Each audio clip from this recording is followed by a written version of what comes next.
Hey guys, I'm just gonna do a quick tip for you guys about how when I do my spindle spinning, if I do like the fiber I'm doing is a gradient that I dyed, and it's Romney, and I'm showing you how I get it off my spindles onto my spinning wheel, because I want to make sure that it has plenty enough twist, because like I said, I spun this while walking, so I wasn't always paying attention to how much twist that I put into the fiber. I was just spinning and walking to keep my mind off of the fact that it was hot and uncomfortable.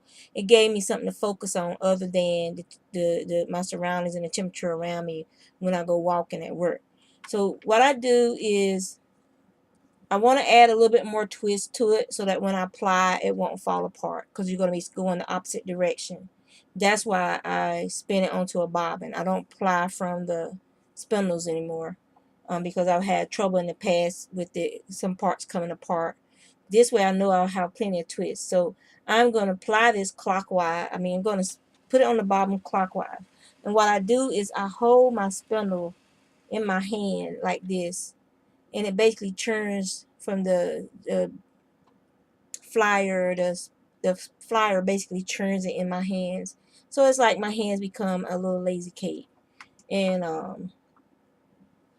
and then it's adding just a little bit of twist, and you're going fast, so you're not adding too much twist. I wish I've had a better angle to show you guys, but you can see it churning in my hand. And this is how I get my fiber off of multiple spindles onto a bobbin. And sometimes if it doesn't feel like it's coming off, it's because I was going too fast and it jumped off of the flower. So yeah. Okay.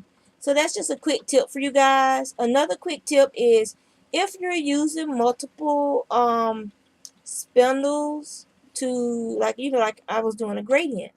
So to switch to another spindle, what I would do is, okay, so let me find some fiber for you guys real quick. A little tougher fiber. Okay. This fiber is pretty much dyed up. This fiber is dyed up pretty much the same as from the same batch as the fiber that's on my spindles. So what I would do is, let me start some and then I'll show you what I do if I'm going to be switching over to another spindle. Okay.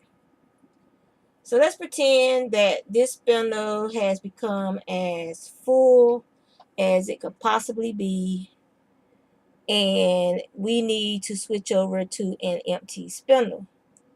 So what I would do is I would take, instead of winding this all the way on to this hypothetical full spindle, I would take and I would break it.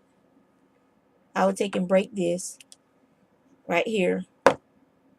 And then now I have a leader already attached to the fiber that I was drafting from. And I will just wind this leader onto the next spindle and go on from there. Now my leader is in the same gauge that I was spinning from on the original spindles. So I don't have to compare it, because it's the same gauge as what I was already spinning. And so I can just keep spinning and spinning in the same diameter and thickness that I was using with the spindle that got full. So that's another tip for you guys. So yeah, I just wanted to share that with y'all. And I'm going to get back to getting all this fiber off the bobbins. I'll show you what the gradient looks like again.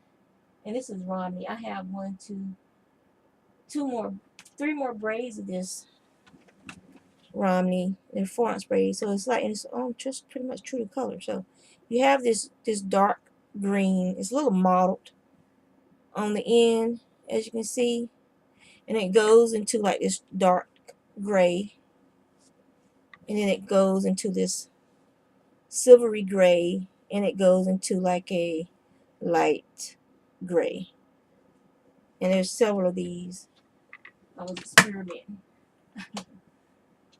and it was pretty. So after I spin it, I'm not sure what I'm gonna do with it, but hey, it was a fun.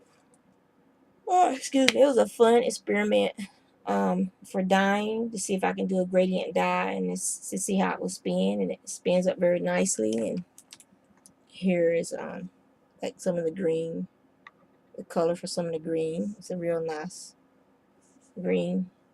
And then you got the light gray. Wait, focus camera. And it's not focusing. It's dark in here, and this gray is probably not the best. Yeah, it's not focusing. So you got the light gray, and then you have the dark green, the dark green. And then this is like some of the charcoal gray as well. So yeah. So that's 1, 2, 3, 4, 5, 6 bobbins I got to finish getting fiber off of, and it'll fill up. It's 4 ounces, so it'll fill up this bobbin. So y'all take care.